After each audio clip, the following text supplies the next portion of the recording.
1 Coríntios capítulo 15, está escrito, falando sobre a ressurreição. Também vos notifico, irmãos, o evangelho que já vos tenho anunciado, o qual também recebestes e no qual também permaneceis, pelo qual também sois salvos, e os retiverdes, tal como vulo tenho anunciado, se não é que crestes em vão.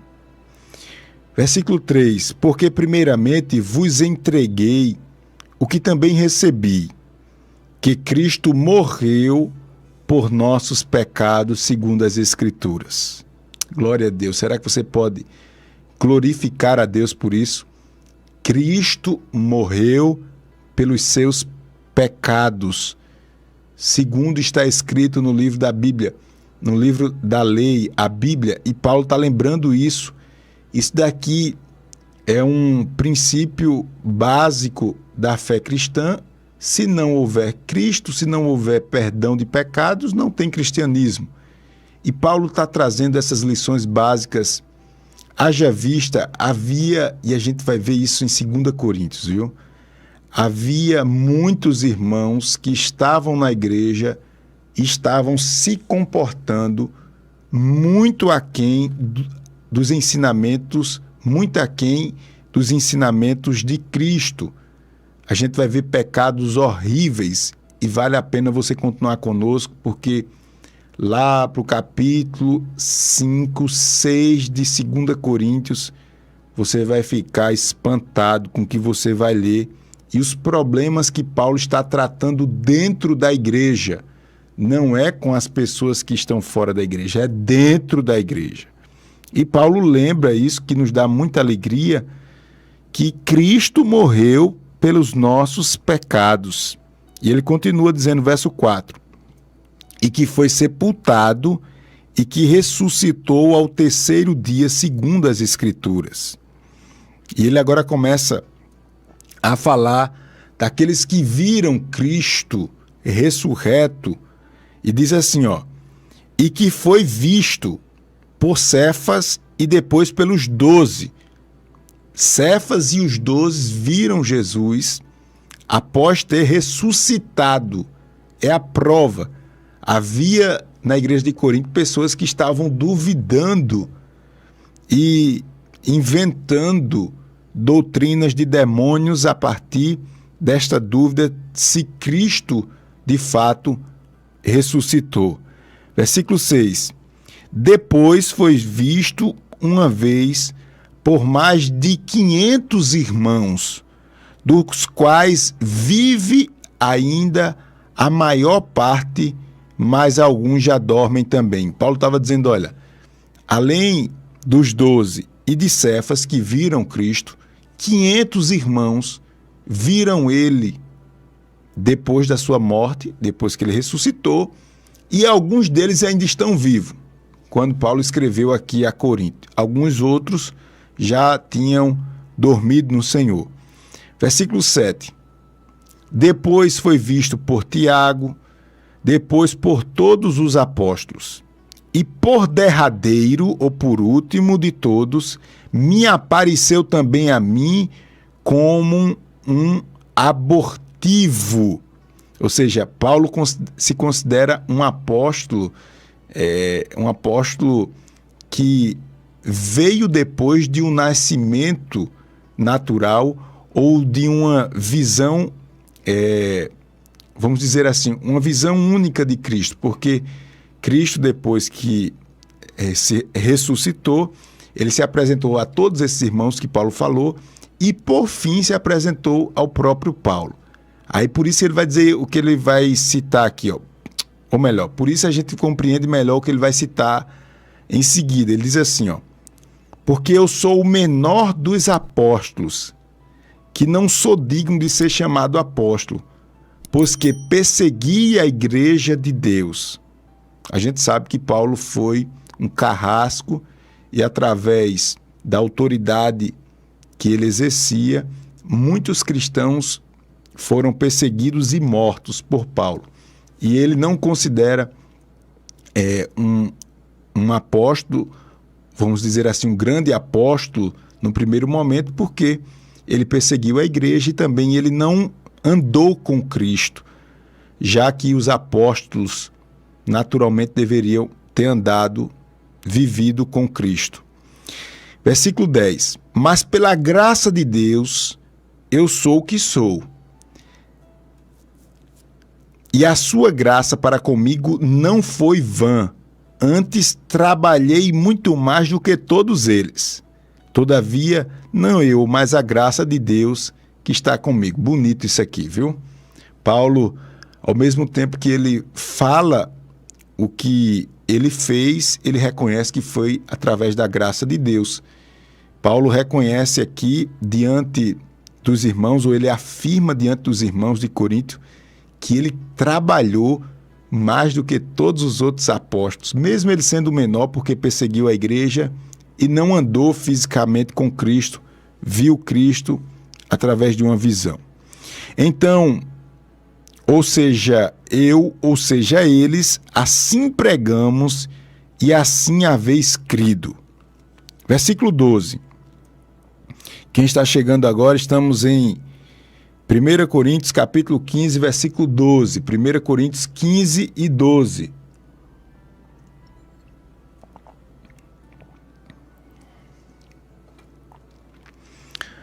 Ora, se pregar que Cristo ressuscitou dos mortos, como dizem alguns entre vós, que não há ressurreição dos mortos, e se não há ressurreição dos mortos, também Cristo não ressuscitou. E se Cristo não ressuscitou, logo é vã a nossa pregação e também é vã a vossa fé. Isso é lógico, né? É bem fácil de compreender. Se Cristo não venceu a morte e ressuscitou, não faz sentido, não tem fé. A fé de vocês, a minha fé, a nossa fé é vã. Versículo 15. E assim somos também considerados como falsas testemunhas de Deus. Ou seja, Paulo está dizendo, então quer dizer que esses 500 irmãos estão todos mentindo? Os 12 apóstolos estão mentindo? Cefas está mentindo? Eu que vi Cristo, nós somos falsos?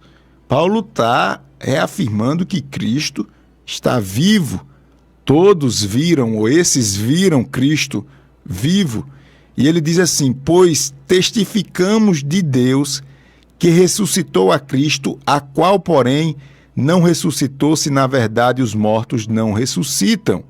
Paulo está dizendo que Cristo ressuscitou e os mortos ressuscitarão naquele grande dia, com o corpo transformado. Versículo 16. Porque se os mortos não ressuscitam, também Cristo não ressuscitou. E se Cristo não ressuscitou, é vã a vossa fé, e ainda permaneceis nos vossos pecados. E também os que dormiram em Cristo estão perdidos.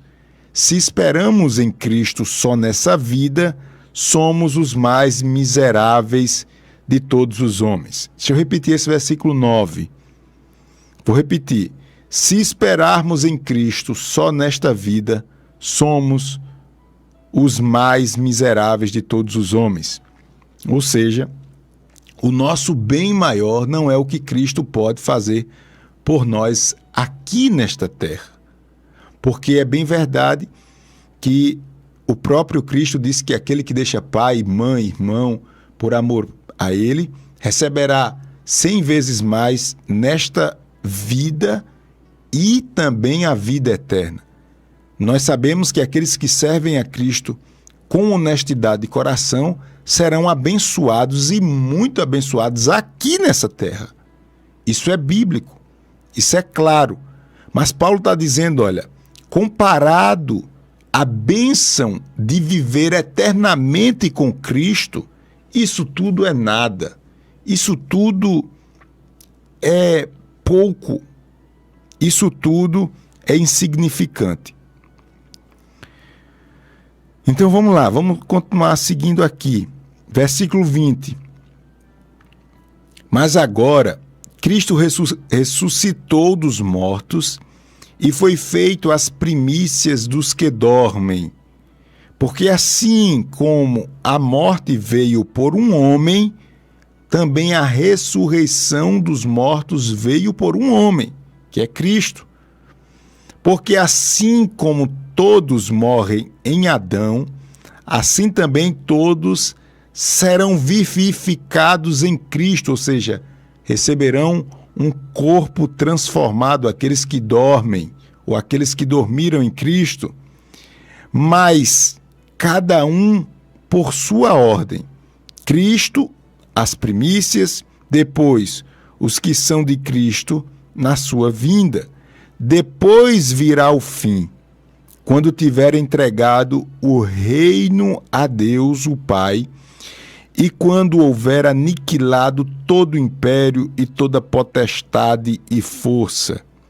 Porque convém que reine até que haja posto a todos os inimigos debaixo dos seus pés. Que coisa linda! Ora, o último inimigo que há de ser aniquilado é a morte. Glória a Deus! Porque todas as coisas sujeitou debaixo de seus pés.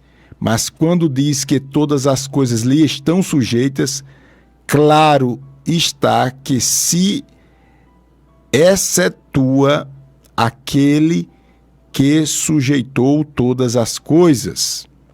E quando todas as coisas lhe estiverem sujeitas, então também o mesmo Filho se sujeitará àquele que todas as coisas lhe sujeitou, para que Deus seja tudo em todos.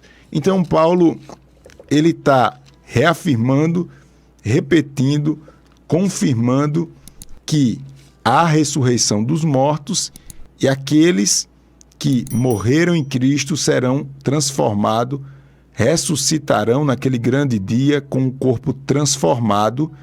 E antes disso, Cristo, ele também ressuscitou.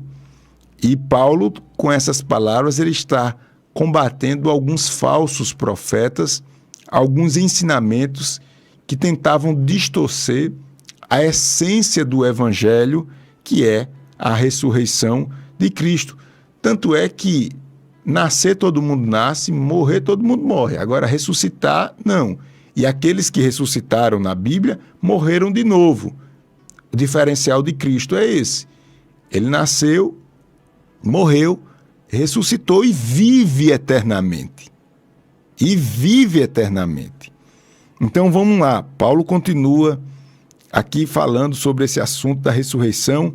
Às vezes faz uns trocadilhos que é até um pouquinho difícil de compreender, mas a essência é a afirmação que Cristo primeiro ressuscitou e que nós também ressuscitaremos naquele grande dia. E que a ressurreição existe dos mortos e a de Cristo, como foi confirmada por vários irmãos. Vamos lá, vamos continuar, versículo a versículo, 1 Coríntios 15, 29. De outra maneira, que farão os que se batizam pelos mortos, se absolutamente os mortos não ressuscitam? Por que batizam eles, então, pelos mortos? Porque estamos nós também a toda hora em perigo? Eu protesto que cada dia morro gloriando-me em vós, irmãos, por Cristo Jesus, nosso Senhor. Se como um homem combati em Éfeso contra as bestas, que me aproveita isso se os mortos não ressuscitam? Comamos e bebamos, que amanhã morreremos. Paulo está dizendo que não faz sentido saber que a gente morre e morreu, acabou. Ele está dizendo, será que foi em vão essa última batalha minha lá em Éfeso? Será que foi em vão tudo isso? Vai ser em vão. Se vocês estão dizendo que a gente morre e não ressuscita, né? Eles estavam, ou alguns ali estavam querendo viver um evangelho onde havia como eu posso dizer, um fim da vida sem a possibilidade de viver eternamente com Cristo, com um corpo transformado. Versículo 33. Não vos enganeis, as más conversações corrompem os bons costumes. Ou seja, a gente precisa trazer esse ensino de Paulo para os nossos dias. Se você está na igreja, você deve entender que nem todo mundo que está na igreja e nem todas as conversas que você escuta na igreja você deve seguir. Tem muitos lobos vestidos de ovelhas dentro da igreja. E aí, cá pra gente, viu? Você que diz, Pastor Júnior, eu estou muito triste, eu já não quero mais ir para a igreja porque eu me decepcionei com as pessoas. Pastor Júnior, eu vi coisas na igreja que me deixou muito triste, na liderança da igreja e tudo. Olha, deixa eu lhe dizer uma coisa. Eu entendo você, eu entendo sua dor. Não é fácil. Eu nasci e cresci dentro de igreja.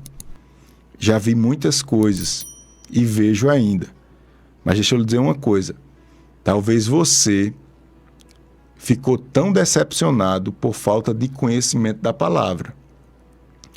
Porque a palavra de Deus mostra que nem todo mundo que diz que de fato é.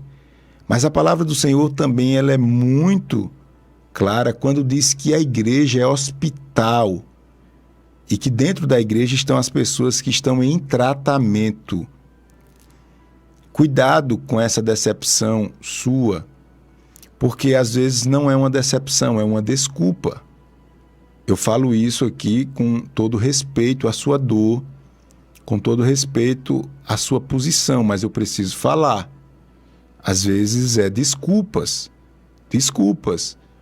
porque a igreja é um órgão santo. As pessoas são pecadoras, igualzinhas a você. Então, a gente tem que ter muito cuidado. Quando diz, pastor, eu não vou mais para a igreja porque as pessoas são metidas. Concordo com você, tem muita gente metida na igreja. Pastor, eu não vou mais para a igreja porque tem pessoas que querem intervir na minha vida. Tem pessoas atrevidas mesmo na igreja. Eu não vou para a igreja, pastor, porque as pessoas são falsas. Concordo com você. Agora, eu também preciso lhe dizer que não tem e não existe cristianismo fora da igreja. É a mesma coisa que dizer que não existe felicidade fora da família. Não tem felicidade fora da família. Não, pastor, é porque agora eu vou viver minha vida. Vá abandonar sua família e tudo. Você vai ser um eterno infeliz. Porque essas instituições são problemáticas. Sabe por que são problemáticas? Porque você participa dela. Essas instituições são problemáticas porque você participa dela. A família e a igreja. Com isso eu quero dizer a você que você pode estar acusando uma pessoa. E você é igual ou pior do que ela. Pense nisso que eu estou lhe falando. Tenha muito cuidado, porque a instituição é santa, igreja e família. Mas, olha, as más conversações corrompem os bons costumes. Eu conversava essa semana com um amigo que está separado há alguns meses da esposa. E ele disse, pastor, nós não somos evangélicos, mas a minha esposa diz, olha, eu quero voltar para você, mas todo mundo me aconselha a não voltar para você. Eu não estou dizendo, irmãos, que... eu não estou dizendo com isso, nem simplesmente desconsiderando o problema daquele casal e tal, e dizer que volto. Quando eu estou dizendo voltar, não é voltar tratado. É porque as pessoas acham e aconselham ela a arrumar outro marido e viver outra família, não lutar pela restauração do casamento, pela transformação do esposo, pela transformação dela mesma. Separa e pronto. Isso é um mundo miserável. E você está nesse mundo. É o que Paulo está dizendo aqui, ó. Não vos enganeis, ou seja, fique esperto. As más conversações corrompem os bons costumes. Por isso que você tem que fazer uma limpeza nas suas amizades, viu? Se você quiser crescer, como a gente disse aqui no início da mensagem, se você quiser continuar crescendo e avançando, você vai ter que, com sabedoria, evitar algumas pessoas que atrasam a sua vida, que através dessas pessoas você é tentado a corromper os seus bons costumes. Você quer crescer ou não? Se você não quiser crescer, você continua com essas mesmas amizades. Se você quiser crescer, você vai ter que ter sabedoria e mostrar a essas pessoas algumas verdades. Se quiser continuar com você, vamos embora, todo mundo junto. Se não quiser, tchau, tchau. Porque a gente ama, mas a gente só chega até a cova. Ninguém pula na cova com o outro, não. Tchauzinho. Paciência. Paciência. Então não pule na cova também não, viu?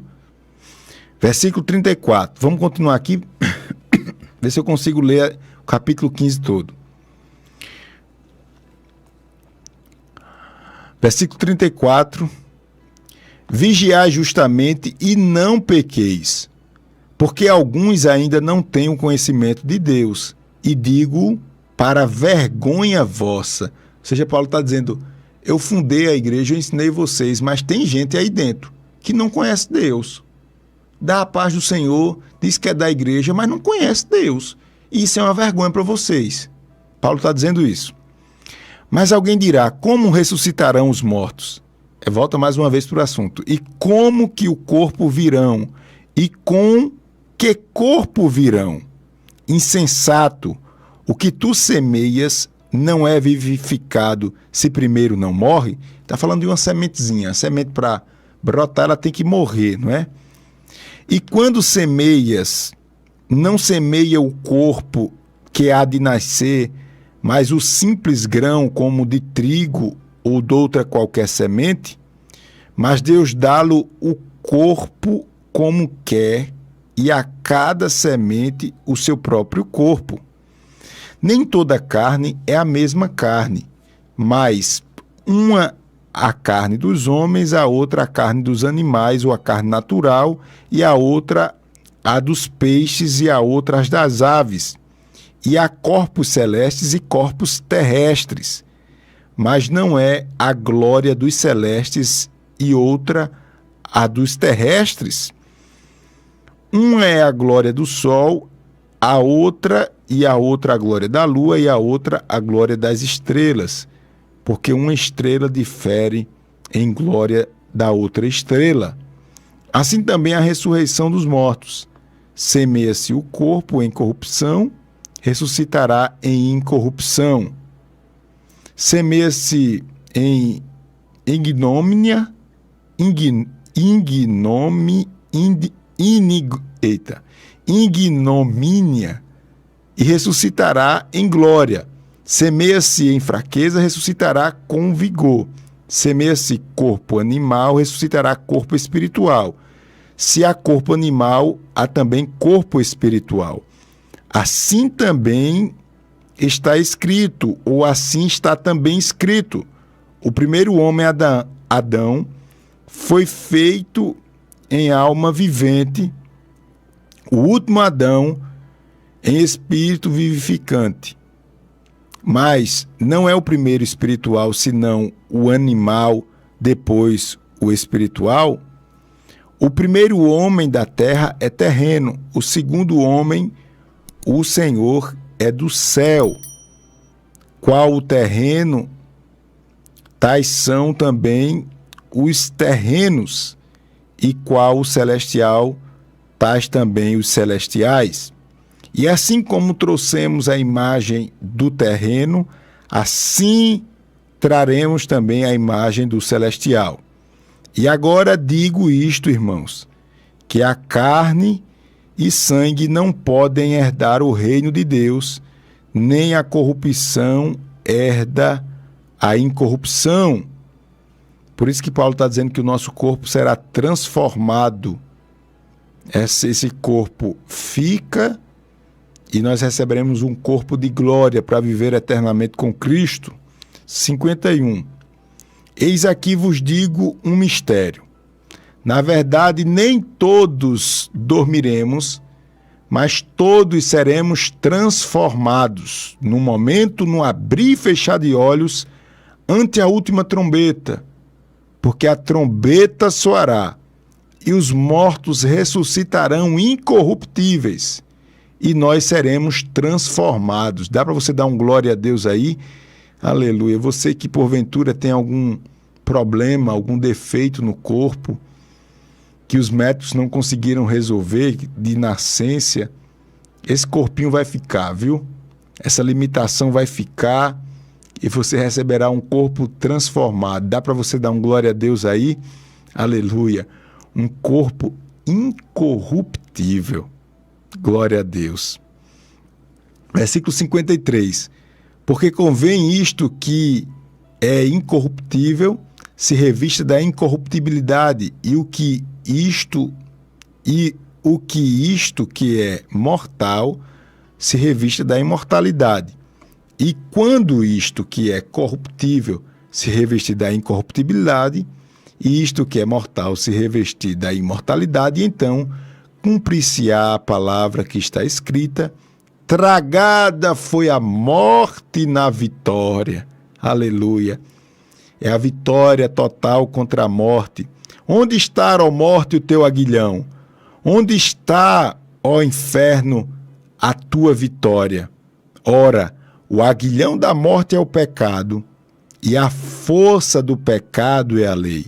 Mas a graça de Deus quer nos dar a vitória por nosso Senhor Jesus Cristo. Portanto, meus irmãos, ou meus amados irmãos, sede firmes e constantes, sempre abundantes na obra do Senhor, sabendo que o vosso trabalho não é vão no Senhor. E você diz amém, glória a Deus e aleluia. Você pode dizer amém?